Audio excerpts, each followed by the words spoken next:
Giordano Bruno es conocido por ser astrónomo, filósofo, teólogo, matemático y poeta de origen italiano.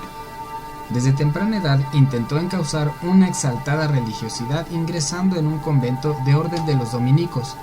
Sin embargo, muy pronto empezó a causar revuelo por su carácter indócil y sus actos de desafío a la autoridad.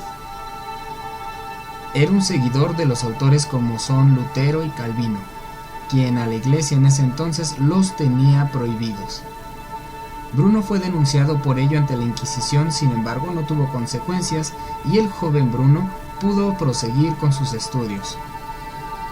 A los 24 años fue ordenado sacerdote y a los 28 tuvo su licenciatura como lector de teología en un convento napolitano donde residía. Sin embargo, se atravesó de por medio su insaciable curiosidad, pues leía libros del humanista holandés Erasmo, quien también era prohibido por la Iglesia. Esto a Bruno le daba cuenta que no todos los herejes eran ignorantes. Su curiosidad lo llevó a los temas de astronomía siguiendo a Copérnico. Leía temas de diversas ciencias de su época. La influencia de estos autores fue germinando en Bruno ideas enormemente atrevidas. Ejemplo de ello es que ponían en cuestión la doctrina filosófica y teológica de la Iglesia. Por ejemplo, así como Copérnico, Bruno rechazaba que la Tierra fuera el centro del cosmos, ideas que posteriormente se pudieron comprobar tras el desarrollo de la ciencia y las evidencias mostradas con el tiempo. No obstante, también pensaba Bruno que el universo está repleto de mundos donde seres semejantes a los humanos podrían rendir culto a su propio Dios. Algunas de estas ideas que proponía Bruno son propuestas muy atrevidas y como causa siguieron molestando a la Iglesia. Este tipo de ideas lo hicieron famoso en varias partes de Europa, pero también en 1575 fue acusado de herejía ante el inquisidor de su localidad. Por ello, el filósofo decidió huir de Nápoles. Esta decisión lo llevó durante 4 años pasar por Roma, Génova, Turín, Venecia, Padua y Milán. Era una vida errante y por lo tanto los viajes eran duros, incluso llegó a habitar en cuartos sucios e infestados de ratas.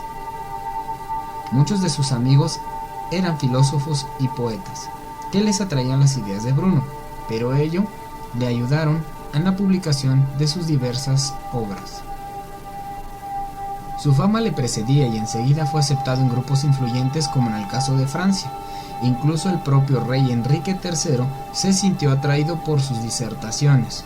Posteriormente, Bruno se alojó en casa de un embajador francés en Inglaterra y fue presentado ante la reina Isabel.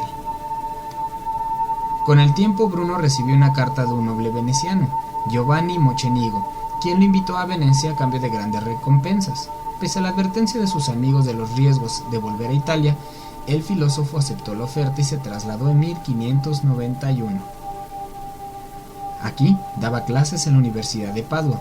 En mayo de 1592, Mocenigo entró en la habitación de Bruno con algunos gondoleros, que lo sacaron de su cama y encerraron en un sótano oscuro. Le confiscaron todos sus bienes y sus libros. Más tarde se dio a conocer un juicio donde comenzó con el acusador Mocenigo, quien lo traicionó tras declarar que había tendido una trampa a Bruno y proporcionó una larga lista de ideas heréticas que había oído del acusado. La Inquisición local lo trasladó a la Inquisición romana, quien era más severa con actos como de herejía. Si bien había tenido alguna posibilidad de liberarse de la hoguera, ésta acababa de esfumarse. Si había tenido este acercamiento con la Iglesia, no fue muy buena. Pasó 7 años en la cárcel de la Inquisición romana.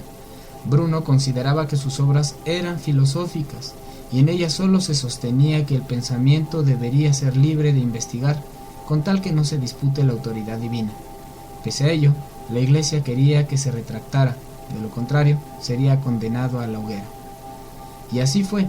Además, se ordenó que sus libros fueran quemados en la plaza de San Pedro, incluidos los libros prohibidos.